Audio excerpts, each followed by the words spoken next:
I grew up loving Monster High. Actually, I heard you're in Toronto right now. That's I correct. I lived in Oakville, just a half hour away, for actually when Monster High was introduced to me, which is just random fact.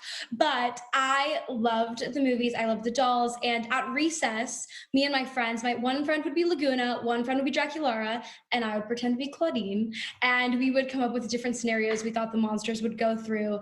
And so I've always really wanted to be Claudine Wolf, and here we are. So it's a really full circle dream come true sort of situation for me. Fantastic. Well, I'm glad to hear that you were introduced to Monster High here in Canada. Like, that makes me happy. So that's good. But not to ignore the other two of you. So, Ceci, Frankenstein. Okay. Seriously, the daughter of Frankenstein. How much pressure is that? Actually, Frankenstein is a little bit different than the original Frankenstein or Frankenstein character from the Gen 1. Yeah, tell us about that. Yeah. This Frankenstein in Gen 3, their parents are actually Dr. Mary and Dr. Shelley, who, of course, is a reference to the author of the Frankenstein books. Yeah. And they are non-binary. They use amazing. they, them pronouns. Which is so exciting. And I'm a trans person. I use he, they pronouns. And it's so amazing to me to be able to bring this kind of representation to the younger audiences and into family homes. I think it's amazing because it's something that I would have wanted. But Frankenstein is the most optimistic and peppy and lovable and loyal character you could ever ask for. I think that a lot of people are going to relate to Frankie. I completely agree. And I was going to say how special that must be for you to be able to take this character and speak to other kids out there who can relate to Frankenstein.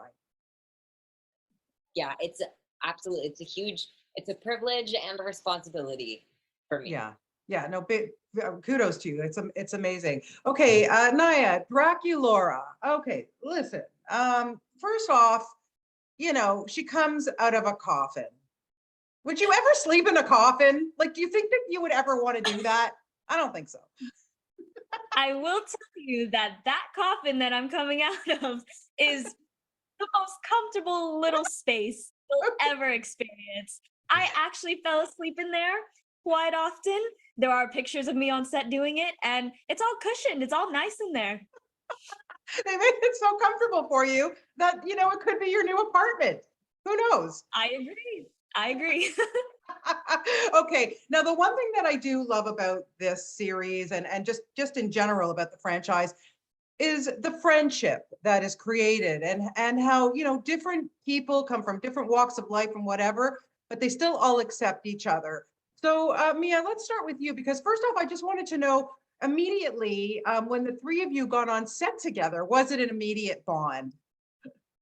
Oh yeah, I love talking about this. So even from the chemistry reads, which we did virtually over Zoom, there was just something clicked with the three of us. I don't know what it was, but when we met for the first time, it really felt like we had known each other forever. I don't know, there was never an awkward phase. I mean, the getting to know you phase was just everything flowed so naturally. And I mean, even post filming, it's been almost a year since we shot it, and we still see each other all the time. We talk all the time. I mean, these people truly are some of my closest friends. I think it's such a blessing. Yeah, that's so nice to hear, because you can see it when you watch it. And Ceci, I wanted to also address the fact that Frankie Stein has the brains of some pretty smart people in their head. And so I want to ask you, if you could pick somebody's brains that you could have in your head for 24 hours, who would you want? My gosh, that is such a good question. Okay, it depends on what I would want to do. Okay. Right? Like, if I wanted to make a really good meal, I'd pick Gordon Ramsay. Oh. If I wanted to write a really good song, I'd pick Nicki Minaj. Like, can you imagine being in Nicki Minaj's brain for just a day? Like, oh my gosh, oh God, this is such a good question. I'm not gonna stop thinking about this. I think the one person I would probably pick is, this is insanely difficult. My brain is going crazy with like all the worst answers. It's good, you gave me some good ones. I don't know. Well, let's see. There's some characters that are really interesting that are in Frankie's head. There's what's the name of the guy who did the Imitation Game?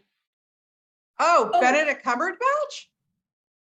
Yeah, but the guy who played in the movie. Oh yeah, You just Alan Turing, Alan Turing or something? Alan Turing. Yeah, Alan yeah, Turing. yeah. A code person. Yeah, I think maybe what I would want to do is probably some really good like artwork. So maybe I just walk down the street and find somebody who has like really good at hand like painting skills, and I'd be like, take that chunk of your brain. There just you for a go. day. There you go. Okay, now just to wrap it up, Nayah, let's go with you. I just got to ask you about the dance scenes, like the musical numbers, because like unbelievable. How long did it take you guys to get that together? And seriously, could you have more fun doing a movie like this? Oh my goodness, it has been a dream of mine to be a part of a movie musical. I grew up watching them, and just to be a part of it is definitely a dream come true. And that took about 2 weeks, 2 weeks of boot camp. But in the middle of dancing, we also had makeup tests, we had singing. And so a lot of things going on, a lot of overload for the brain, but we were able to do it. And do it in heels and contacts, which is impressive, if I do say so myself. I agree. And I think you guys can take this to Broadway, like no question about it. Dream come true?